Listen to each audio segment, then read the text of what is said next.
All right, so let's think about one more example here in terms of thinking about entropy. So another example we talked about was the melting of ice at room temperature. I think all of us agree that this is spontaneous, but that the enthalpy change is positive. It's an endothermic reaction.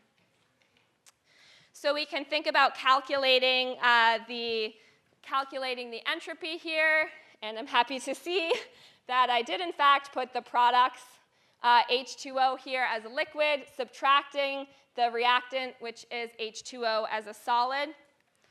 If we go ahead and plug in those values here, what we end up with is a delta S of this reaction of 28.59 joules. This makes sense because we're increasing the disorder of the system. We're seeing a positive delta S here.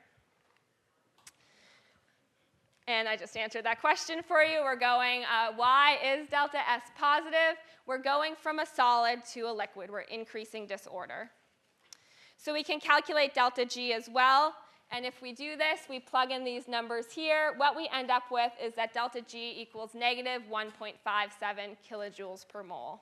So it is spontaneous. Delta G is just barely negative.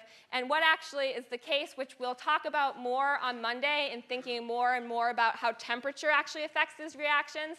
But what we know about melting of ice is that it is, in fact, temperature dependent, right? Ice doesn't melt at just any old temperature. So that's where temperature actually comes into play here.